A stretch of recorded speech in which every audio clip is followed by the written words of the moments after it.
শুভ সকাল বন্ধুরা, কেমন আছো তোমরা সবাই? আশা করছি তোমরা সবাই খুব ভালো আছো আর আমরাও ভালো আছি। আমার আরও একটি নতুন ব্লগে তোমাদের সবাইকে অনেক স্বাগত জানাই। আজ হচ্ছে রবিবার আর এখন বাজে ঘড়ির কাঁটায় ওই সকাল 7:30 মতো। তবে চলো আজকের ব্লগটা এখান থেকেই শুরু করছি। ব্লগটা ভালো লাগলে প্লিজ একটা লাইক কমেন্ট শেয়ার করে দিও আর চ্যানেলটা সাবস্ক্রাইব করে আমার পাশে থেকো। আজ তো সানডে মানে সবার ছুটি, কিন্তু আমাদের হাউসওয়াইফদের কোনোদিনও ছুটি বলে কোনো কিছু আছে নেই। কিন্তু আমাদের সকাল থেকে ওই রাত অবধি বিনা পারিশ্রমিকে খেটেই যেতে হয়। যাই হোক, এইদিকে সকালে একটা জল মানে কালকে রাতে ওই যে একটা গাছের ডাল ভিজিয়ে রেখেছিল হাজবেন্ড, সেটার জলটাই এই যে সকালে আমি খেলাম। আর সাথে না ওই যে ছোলা আর বাদাম।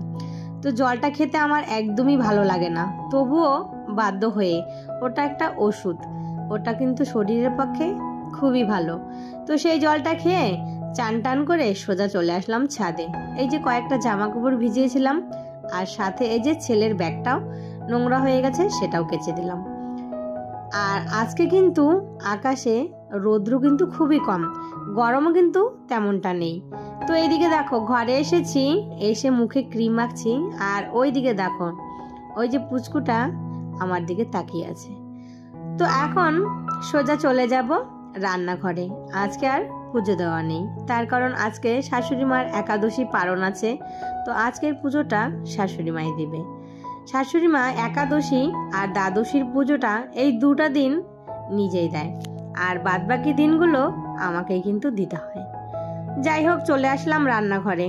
চা না খেলে তো ভালো লাগবে না, আজকে আবার লাল চা। তো এই যে 1 কাপ লাল চা আর 2টো বিস্কুট দিয়ে চাটা খেয়ে নিয়েছি। তারপর এদিকে কিন্তু ভাতও বসিয়ে দিয়েছি। এইদিকে হাজবেন্ড মাছ এনেছে, সেটা হচ্ছে বোয়াল মাছ আর সাথে হচ্ছে চিংড়ি মাছ। মাংসটা বললো একটু পরে এনে দেব। আর সকালে দেখো পুঁই শাক এনেছে। পুঁই শাকের ডগাগুলো দেখো এত সরু সরু, আর এই শাকটা বলে কি লোকাল শাক, তার জন্য এই রকম। আর সাথে এনেছে ডাঁটা। পুঁই শাকটা দেখে একদমই আমার পছন্দ হচ্ছে না, কিন্তু কি করা যাবে, এনে ফেলেছে, খেতে তো হবেই। তো এইদিকে দেখো মাছগুলো ভালো করে ধুয়ে এখন কিন্তু এই যে গুছিয়ে রেখে দেব ফ্রিজে। আর আজকে শুধু মাংসটাই রান্না করব। এখানে আমি মাছ ফ্রাই করেছি, সেটা হচ্ছে পেঁয়াজ, ক্যাপসিকাম, লঙ্কা দিয়ে সাথে একটু সস দিয়েছি।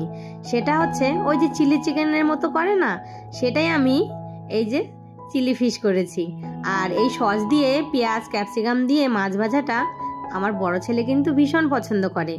ও যদি এইরকম মাছ ভেজে দাও পেঁয়াজ ক্যাপসিকাম নামানোর আগে একটু সস দিয়ে, তাহলে কিন্তু ও খুব ভালোবাসে খেতে। এখানে আমি দেখো চিংড়ি মাছগুলো বেছেছি, এতগুলো খোসা হয়েছে আর কটা চিংড়ি মাছ বেরিয়েছে। যাই হোক, চিংড়ি মাছের থেকে তার খোসাটাই কিন্তু বেশি। তো এদিকে মাছ সমস্ত কিছু আমার ধোয়া হয়ে গেছে, শুধু চিংড়ি মাছটা বেছে এই যে এখন মাছগুলো ধুয়ে সমস্ত মাছগুলো ফ্রিজে গুছিয়ে রেখে দেবো। আজকে তো আর মাছ রান্না করব না, আজকে ইচ্ছা আছে ওই যে মাছের মাথাটা আছে সেটা দিয়ে একটা তরকারি করব, আর সাথে হচ্ছে চিকেন। রবিবারে তো চিকেন মাস্ট, চিকেন হবেই। চিকেন না হলে আমার বড় ছেলের তার আবার খাওয়া চলবে না। মাছ তো একদমই খেতে চায় না, একটু মাংস হলেই ও একটু ভালো খায়। এদিকে সকালের খাওয়াটা কিন্তু হয়ে গেছে আর সমস্ত মাছগুলো গুছিয়ে ফ্রিজে রেখে দিয়েছি। তারপর চলে আসলাম রান্না করতে। অনেকটাই কিন্তু বেলা হয়ে গেছে, প্রায় 12:30 বাজে। আর রবিবার হলে না রান্না করতে অনেকটাই দেরি হয়ে যায়। এমনিতে সকালে দেরি করে ঘুম থেকে ওঠা হয়, তারপর কোনো টেনশন থাকে না যে হাজবেন্ডের টিফিন পাঠাতে হবে, ছেলেদের স্কুল আছে, এই কোনো ঝামেলা থাকে না। এই করতে করতে কিন্তু রান্নাটা অনেকটাই লেট হয়ে যায়। আর আজকে জানো তো পাটায় মশলা করছি, তার কারণ আমার মিক্সির বাটিটা নষ্ট হয়ে গেছে। তো সেটা আমি দোকানে দিয়ে এসেছি সারানোর জন্য। আর সব সময় না পাটায় ও বাড়তে ইচ্ছা করে না মশলা, তাই আজকে বাধ্য হয়ে এই যে মাংসের মশলাটা পাটায় করতে হচ্ছে। কালকে দোকান থেকে 5 ফোড়ন এনেছিলাম, তো সেই 5 ফোড়নটা ঢালা হয়নি, কৌটোটা ধুয়ে দিয়েছিলাম। যখন যেই মশলাটা শেষ হয়ে যায় সাথে সাথে সেই কৌটোটা কিন্তু ধুয়ে ফেলি, এই করে মশলাটা ঢালা হয়নি। আজকে এই যে কৌটোটা শুকিয়ে গেছে, তো মশলাটাও ঢেলে নিলাম। আর বেশি একটা 5 ফোড়ন আনিনি, ওই 10 টাকার এনেছিলাম। হাজবেন্ড যখন মাসকাবাড়ি বাজার করবে তখন তাকে বলে দিতে হবে। তারপর এই যে দেখো রান্না বসিয়ে দিয়েছি, তো এই যে এত এত সবজির খোসা পড়ে আছে, তো যে পেঁয়াজ রসুনের খোসাগুলো আলাদা ফেলে দিয়ে আর সবজি চোচাগুলো সব গাছের গোড়ায় দিয়ে দেব। আর এদিকে আমার এই যে একটা তরকারি করেছি জানো তো, মিষ্টি কুমড়ো, আলু, বেগুন আর পুঁই শাক দিয়ে ওই মাছের মাথাটা দিয়ে। যাই হোক, এদিকে রান্না বান্নাও তো পুরো কমপ্লিট হয়ে গেছে। এখন এই যে গ্যাসটা বাকি রইলো মোছার জন্য, তো এখন গ্যাস ট্যাসগুলো মুছে তারপর একটু ঘরটরগুলো ঝাড় দিয়ে নেব। আজকের ওয়েদারটা কিন্তু ভীষণ ভালো, না গরম না ঠান্ডা, এইরকম ওয়েদার থাকলে কিন্তু খুবই ভালো লাগে। তো এই যে চলে আসলাম ঘরটরগুলো ঝাড় দিতে। এখন ঘরটরগুলো ঝাড় দিয়ে তারপর ছেলে দুটোকে খেতে দিব, তারপর হাজবেন্ড আসলে আমরা দুজনেও খাওয়া দাওয়া সেরে নেব। এর মাঝে কিন্তু অনেকটা সময় কেটে গেছে। আমি না গিয়েছিলাম পাশের বাড়ির পাশের গলিতে একটা বাড়িতে, তো সেখানে দরকার ছিল। আর আসার পথে তার বাড়ির গেটের সামনে এই যে মানি প্ল্যান্ট গাছটা দেখতে পেলাম, আর আমি না সেখান থেকে একটা ডাল চুরি করে নিয়ে এসেছি।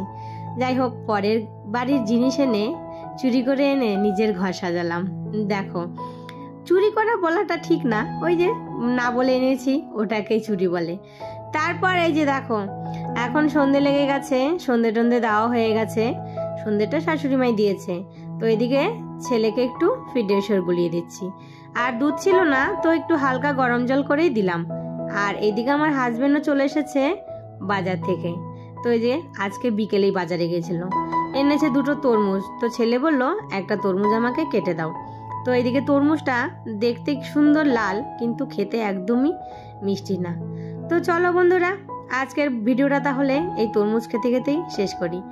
তো সবাই ভালো থেকো, সুস্থ থেকো, আবারও দেখা হবে নতুন কোনো ভিডিওর সাথে।